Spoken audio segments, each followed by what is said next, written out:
Move on with a look through some of the top news stories making other media, social media, with James Creedon. Hi there. Hello, Catherine. And we're going to start off in Syria. Reactions, in fact, on social media to dozens of civilian deaths there after coalition airstrikes. That's right. This is about 100 kilometres from Aleppo, in a town called Tukar, and it appears that, according to the Syrian Observatory of Human Rights, that at least 50 people were killed in coalition airstrikes. That was US-led airstrikes, but including French and UK aircraft. There has been a lot of reaction in the French media, people saying, is this the biggest blunder in the campaign so far? Le Monde saying essentially the same thing as that headline in another French paper, Le Progrès. A lot of reaction on social media to this one, Catherine. It was actually the top trending hashtag on French Twitter today, Pray for Syria, even though it was an English language hashtag, very widely used in France, with people saying, I am Syria. Some of the comments that we're seeing coming through: you don't just accidentally drop a bomb that takes the lives of 85 innocent civilians. Obviously, all those figures are very much, so they can't be confirmed for now. There hasn't been a verified count, but people really outraged at the fact that so many civilian lives were taken, and some saying, really, how can this be done accidentally? It must at least have been factored in as a possibility, one would imagine. Imagine if a foreign country did the same thing in the West, the world would go crazy. Their lives were worth just as much. So a lot of people really saying that there needs to be more attention paid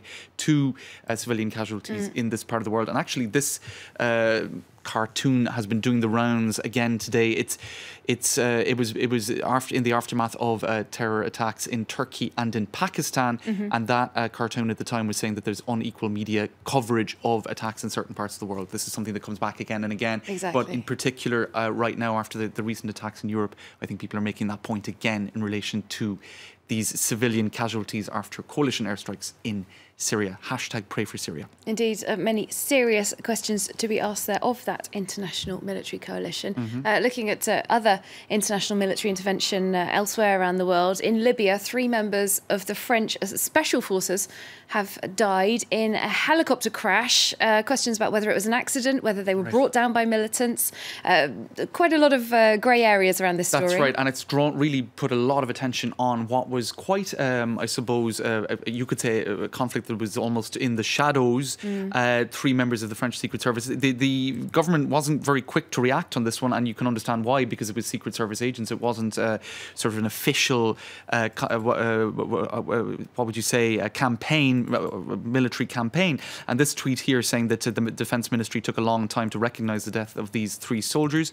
Le Monde back in February spoke of a secret war in which France is involved in Libya, because it is a Secret Service agents, not fully fledged soldiers of the, I suppose, mainstream variety.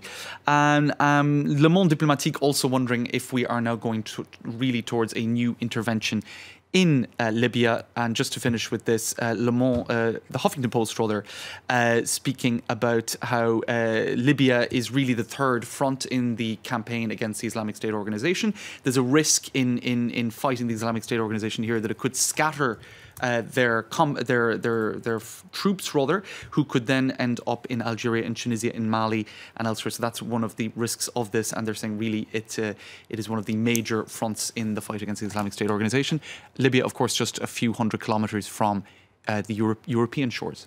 Indeed. Oh, well, let's look across the Atlantic. The Republican convention in Cleveland, Ohio, that we've been reporting on rather extensively. Politico.com talking about a shadow convention going on. What's that all about? Well, a lot of people there really aren't fans of Donald Trump, and they don't think he's going to win. And so apparently in parallel, according to Politico's reporting, there are lots of different meetings taking place. Leading strategists, lawmakers, fundraisers, donors, they are meeting to plan post-November and what they think will be an actual defeat of Donald Trump.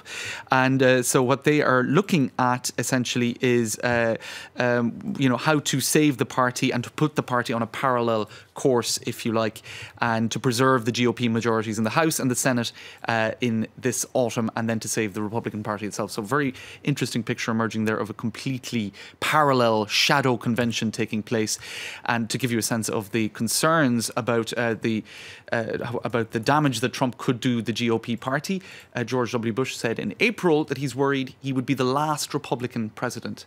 And I believe, to give you an indication of how they're not polling very well with minorities, 0% of black swing state voters in Ohio for Donald Trump. That is the definition of polling badly, isn't it? Thanks very much. James Creedon there with Media Watch.